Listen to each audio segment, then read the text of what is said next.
In this tutorial, we'll explore using the type tools in Illustrator while applying text to various kinds of shapes and paths. Inside of Illustrator, let's create a new document.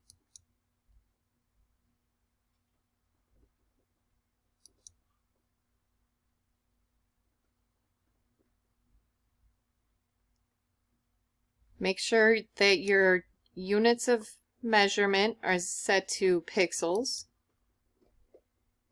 and we'll make this 800 pixels wide by 600 pixels high.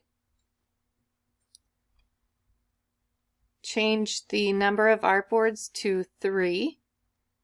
This is Illustrator's version of having multiple pages in the document. 0 pixels for bleed. Hit create.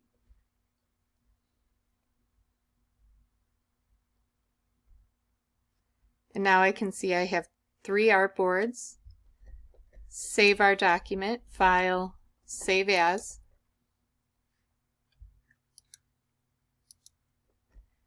Navigate into your USB drive, then into your Adobe Design Suite folder. We'll create a new folder titled 22-AI-type. Open up that folder. And we can keep the format in Adobe Illustrator.ai. I'll highlight the word Untitled-1. You'll put your last name -22-AI-type. .ai. Save, and then OK. I'll zoom in on Artboard 1.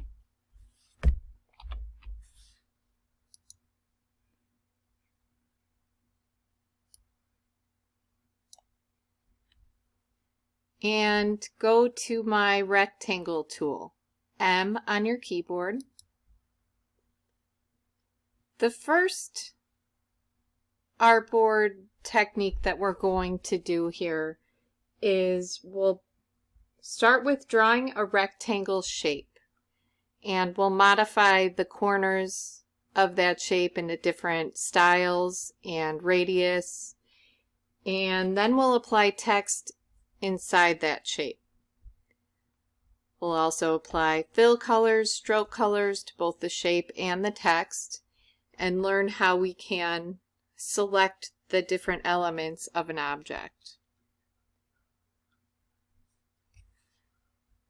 I'll start off by dragging open a rectangle.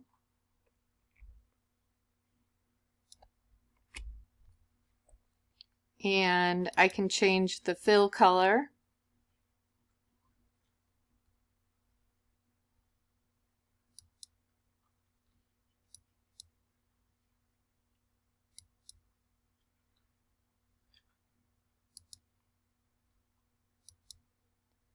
I'll increase the stroke size.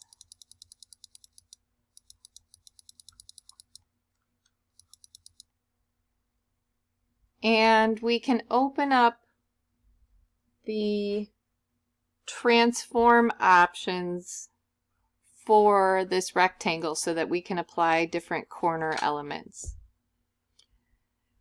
In the Properties panel, on the right side, you'll see if you have your rectangle selected. I can even go back to my selection tool. Just make sure that rectangle is selected. And I'm locating where the Transform panel is under the Properties tab. You'll see 3 dots, More Options. And This is where we can choose different styles, corner types. You have round, inverted round, and chamfer are your corner types. And right now I can see the link icon is selected. So if I were to change one of these corners and increase the size, because it's linked, you'll see that all four corners are applying the same transformation. If I unlink, now I can do different shapes and different point sizes for each corner. So if I go to the next corner type, I'll try an inverted rounded. And I can increase the size of that so we can see it a little bit better.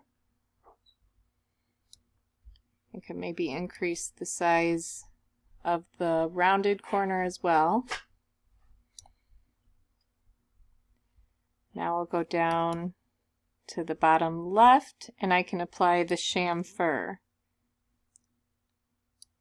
And I'll increase the size of that.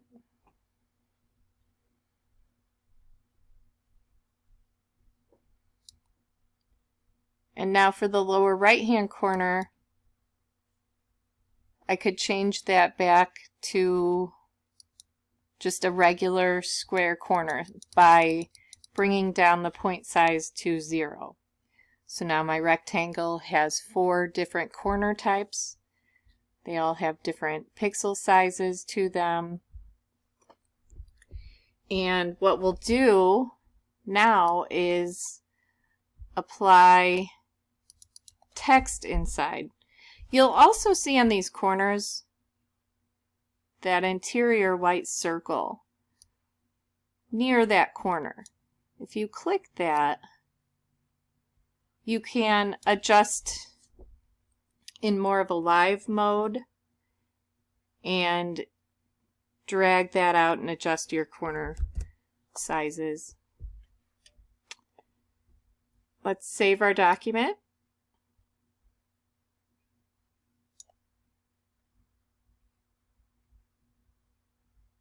So before we talk about the type tool, we can talk about the stroke on this object a little bit more. If I click on the word stroke, it opens up the stroke panel, and I can put different alignments on this object. So default, it usually goes to the center, where you'll see half of the stroke inside the object and half of the stroke outside. But you can also do all the way to the inside of the object or all the way to the outside. You can also apply dashed lines if you click that checkbox. And it brought me just to a 12-point dash, but you can change the dash and gap and totally customize your stroke style. So I'll put in for the gap 24, 12, 24. Well, maybe we'll do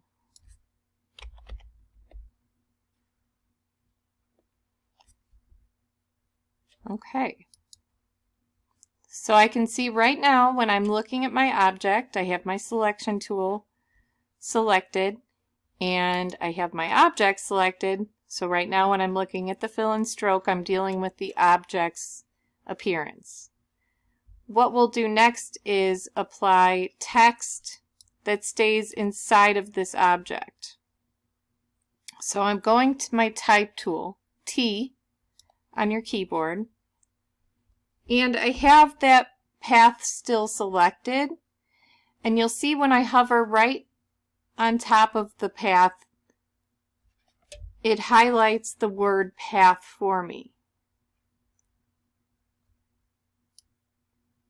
And that's when I know I can click and release my mouse. And I can see what it did here. It took off my color formatting and it put in my placeholder text.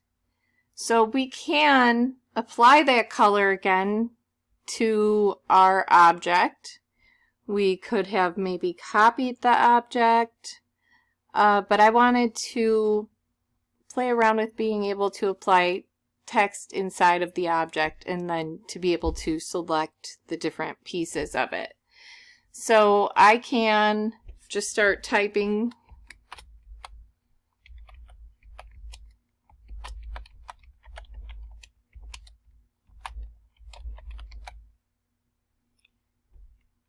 If I click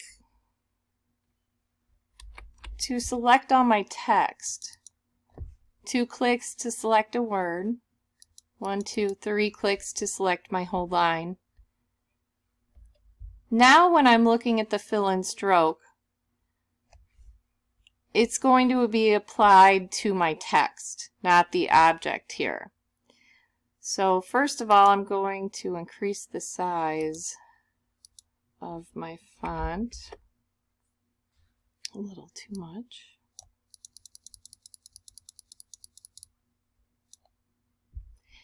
And I can change the fill color. Now, because I'm on my type tool and because I have the text selected, that's how I was able to change that color. Now let's say we wanted to adjust the object color. Now if we want to adjust the color of the object that the text is inside of, we can go up to our white arrow, the direct selection tool. And I can see that the fill still has brown selected, so I'm going to deselect everything by clicking out and then hover over that path and click once. Now I can see that my fill and stroke are both set to none because now I have the object selected and not the text. So I can choose a different fill color, and if I convert it to a spot color by double clicking it and changing it from process color to spot color, I can click OK. Now if I click my color mixer, I can grab a lighter tint of that color. And now if I go to the stroke, I could add a stroke color.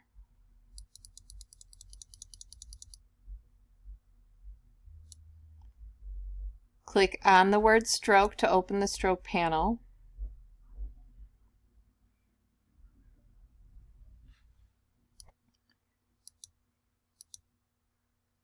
And I could change the alignment of the stroke. I could convert it to a dashed line again.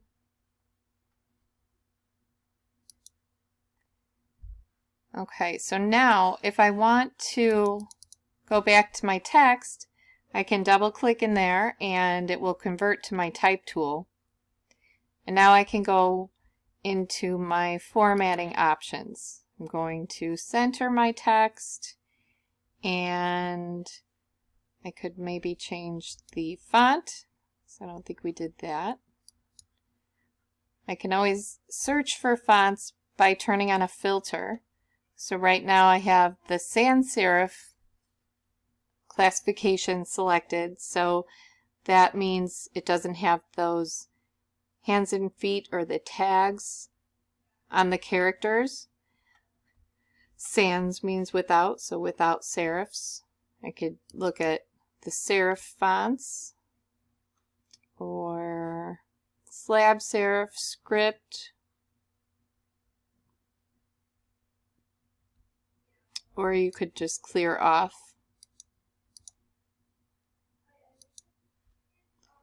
And look at everything. So it will show you a preview of what your type looks like in that font as you hover over it.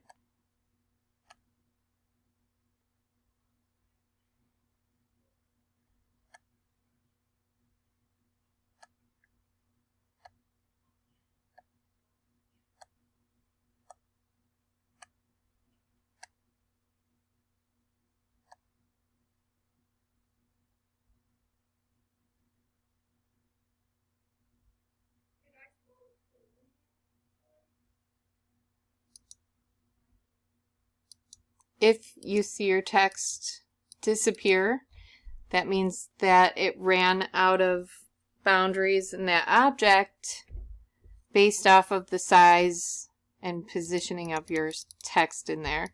So what I'm doing is decreasing the font size right now. If I select my text, I can apply a stroke color.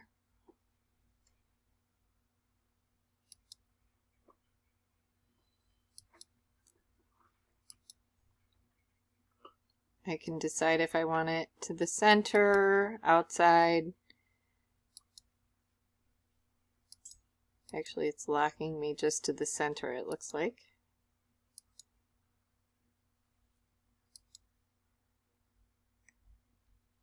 And I can adjust the spacing of the area type tool.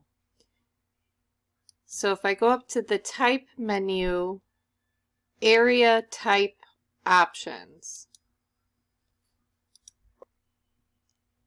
this is where I can go to adjust the spacing of the text within that object.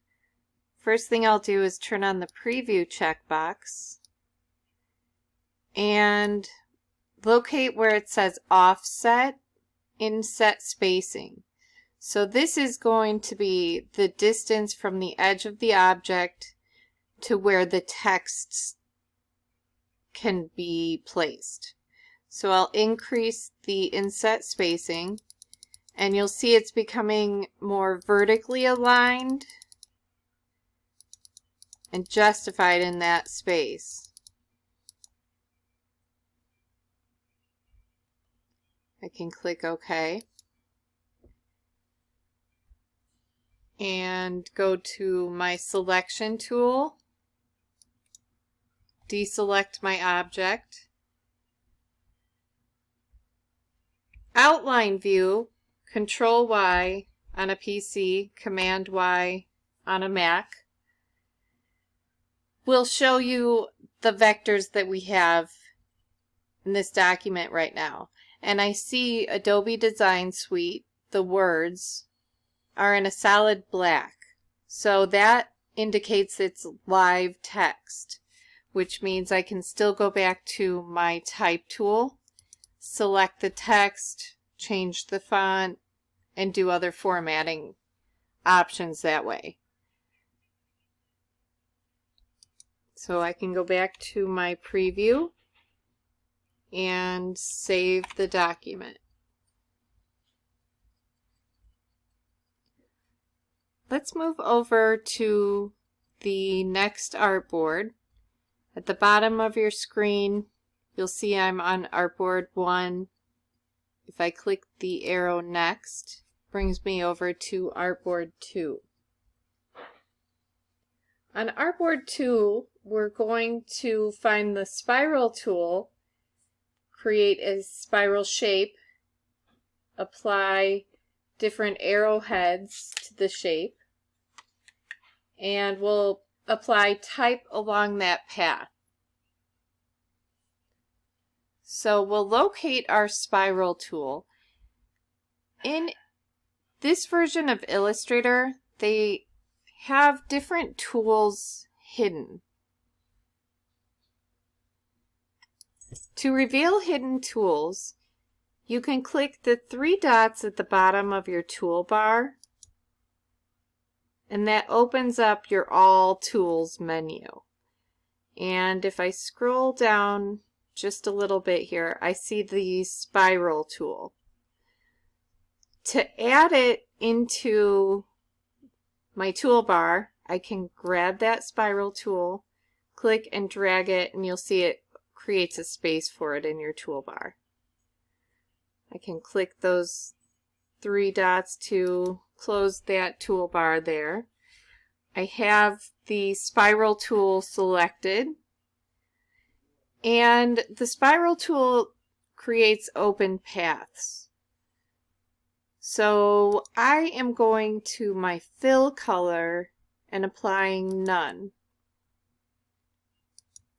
Now I can go to my stroke and make sure you have a stroke color applied. And I'll start to drag open my spiral. I'm going to keep my finger held down on my mouse key, and if I add in the space bar, I can reposition my shape as I'm still scaling it. Also, if I add the up arrow on the keyboard, I can add more spirals to the end. If I do the down arrow, I can take them off.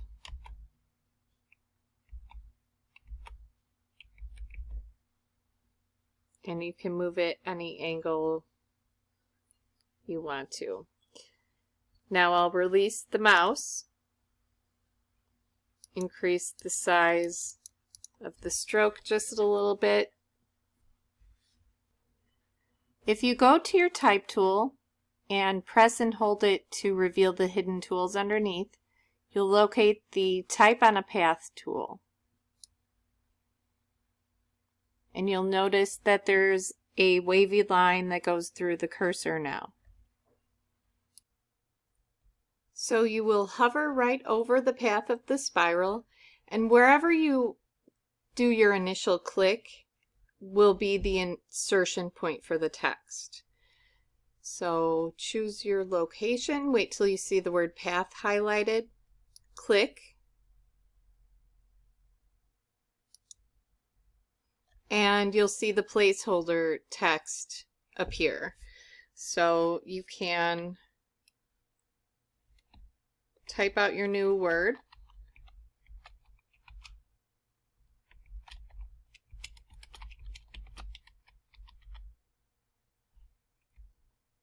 I can do a Control A on a PC, Command A on a Mac to select all my text. And I'm going over to my character panel. If I click on the three dots, I can open up additional options. And I can also see the hamburger menu. Because it's taking on the same formatting that I used on my last artboard, I can reset the character panel and it brings everything back to the default settings. So from here I can change the font size and the font.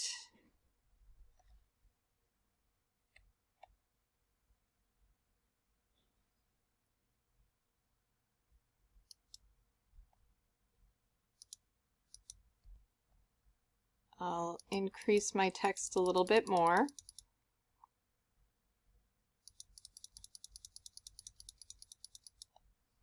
And save your document.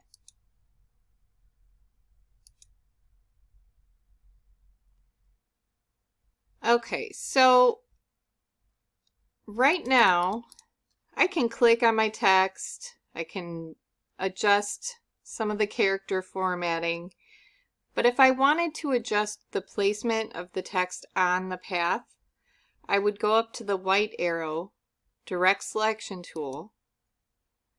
I still have this path selected, and now I see these additional tick marks. So it looks like I have my text currently center aligned. I'm looking at my paragraph panel right now. If I click on left align, you can see that's my left align tick mark. If I go to right align, there's my right align, and then center.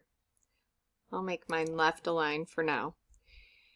And what I can do is hover over that tick mark with my direct selection tool until I see that little line and an arrow show up underneath it. And I can drag that type along the path anywhere I'd like. There are additional type on a path options located in the type menu at the top, type on a path, and you'll see we have different effects for type on a path. Rainbow, which is what it's set to right now, skew, 3D ribbon, stair step, and gravity. Underneath that you'll see type on a path options. I'm going to open up that box and I can turn on my preview. So we can just go through these different effects. There's also an option to flip your text to the other side of the path. So under the effect menu, we can try skew, 3D ribbon,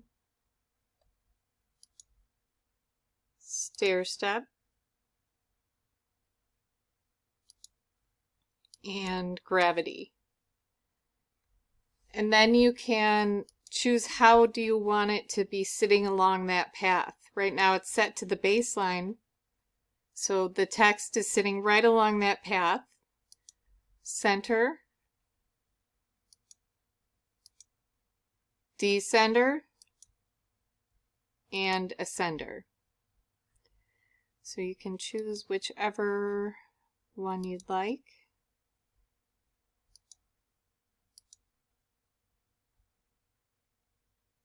And then you'll hit OK. Save your document. And then if you ever wanted to adjust the type on a path options, you would just go back up to your type menu, type on a path, and then you can change it either through this list or go back into the options box. Okay, so I'm going to select my text and apply a color.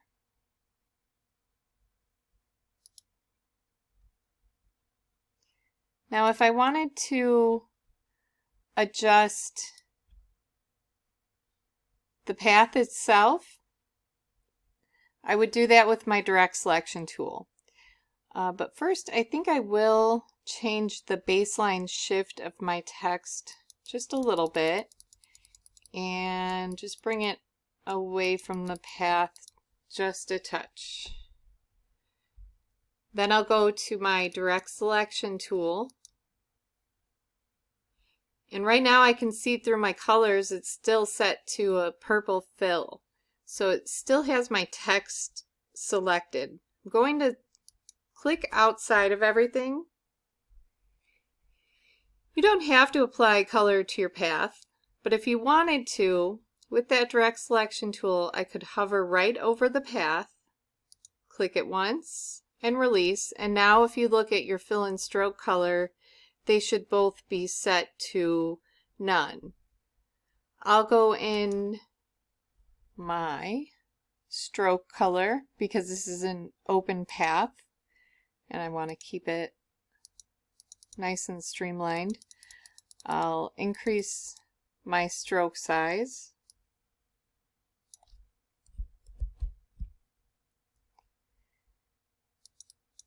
And I can open up additional stroke options by clicking on the word stroke. And that opens up my stroke panel.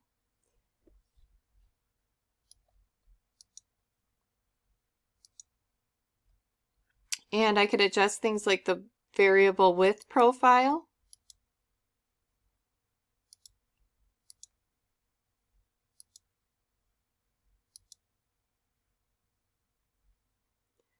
I could add some arrowheads.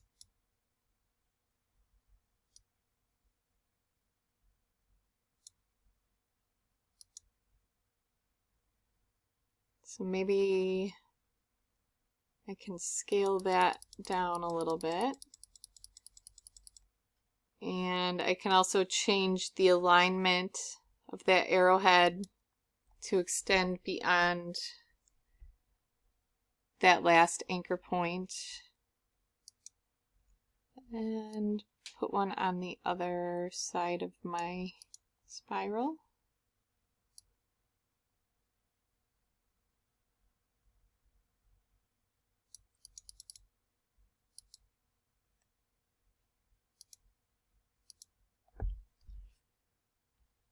If I do a Command or Control Y, there's my spiral path. You can see those arrowheads don't actually create vectors, it's more of an effect. And then my text is a solid black. So it's still live text. It's technically not vectorized text. I can still go in there and edit it.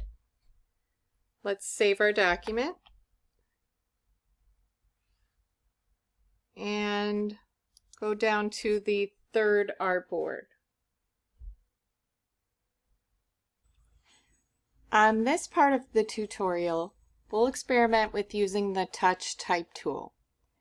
If I go to my Type tools in the toolbar and hold them down, the Touch Type tool most likely isn't in that list.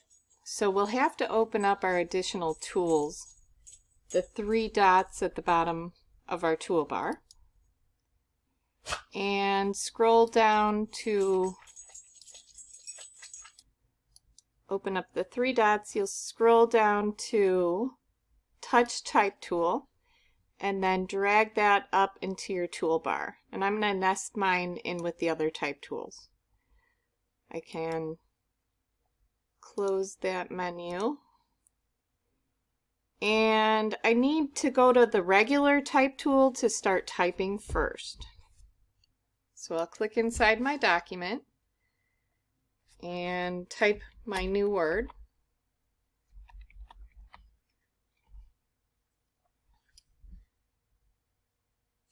Now I'll go to my Touch Type tool.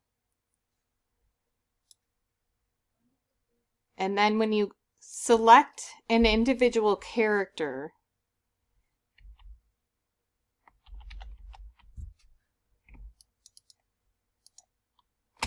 you will see that each corner serves a different function. In the upper left corner is your vertical scale.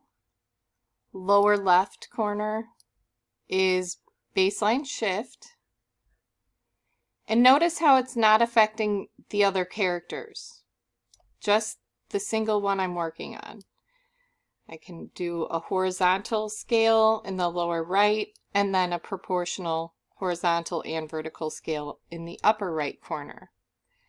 The circle in the center top is rotation.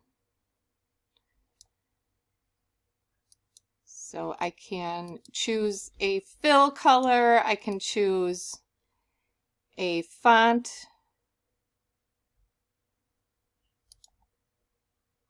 and I'm going to make each character have different formatting options. You can also click inside and drag around. That will adjust my baseline shift.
So now each one of my characters has completely different formatting, and I was able to do that fairly quickly and easily. If I wanted to adjust the entire word now, I'm on my selection tool, and I can just select it like I normally would and scale it.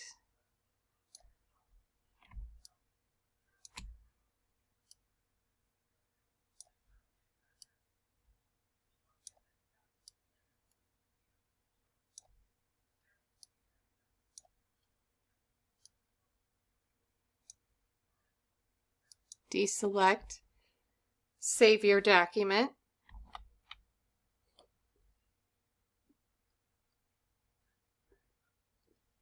And then if you look at your outline view, your text should be solid black.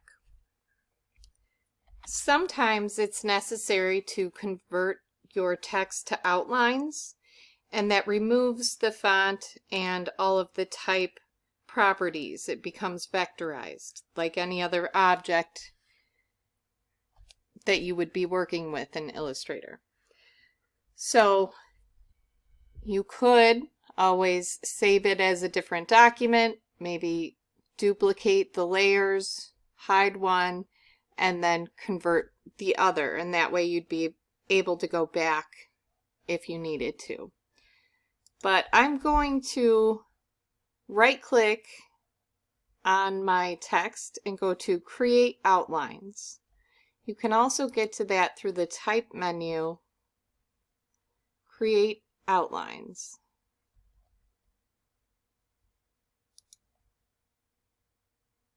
And now if you go to the outline view, you'll see all the vectors and the paths. It's not solid black anymore.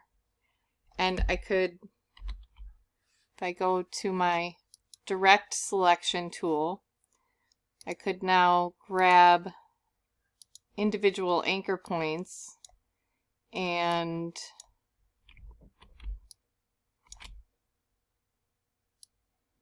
move them and totally customize those characters even more.